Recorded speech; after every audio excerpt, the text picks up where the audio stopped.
There was no doubt the Cubs were going to be sellers at the trade deadline, but they didn't wait until the deadline to make a seismic move, trading franchise cornerstone Anthony Rizzo to the New York Yankees for a pair of prospects. The trade officially closes the chapter on the golden era of Cubs baseball as moving the face of the franchise signals the dawn of a new day at the corner of Clark and Addison. When the former president Theo Epstein and current president Jed Hoyer were building their championship core, one name was the foundation of the roster they envisioned for years to come: Rizzo.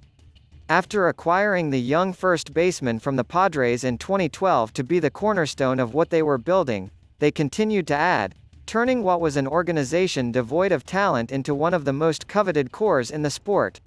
The curly-haired kid with potential became a three-time All-Star, four-time Glove Award winner, Silver Slugger Award winner and the vocal leader of some of the best teams the franchise has ever had.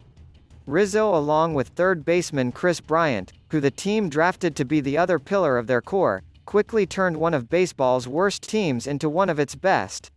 Together they were the anchors of a lineup that not only carried the team to sustained success, but the ultimate goal of capturing the franchise's first World Series title in 108 years. Fast forward to Thursday and things are drastically different, and that feeling of inevitability has been around for some time. As Hoyer said following the team's 11-game losing streak and shift into sellers weeks ago, life comes at you fast, and if there was a move that echoed those sentiments, it was this one.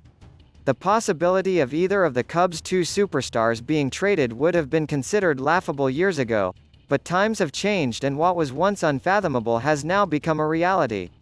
Change is inevitable in our game at some point, manager David Ross said. There's a lot of pride these guys should have and respect for one another. I know this fanbase has appreciated what they've done here. So I think that's something that should be recognized. Rizzo didn't play in what turned out to be his final game wearing the blue pinstripes. Unfortunately for him and the fans, there was no warm embrace, no standing ovation. His time in Chicago, like the team's window, just ended. The mass exodus from the north side isn't over yet, as Bryant could also be on his way out the door. While the former NL MVP talks has been upfront about how he's gotten better with dealing with the dark cloud of rumors and questions on his future. This week, he was honest about what may lie ahead for him in what has felt like his final days in Chicago. Some of the stuff is just exhausting. It really is, Bryant said on Monday.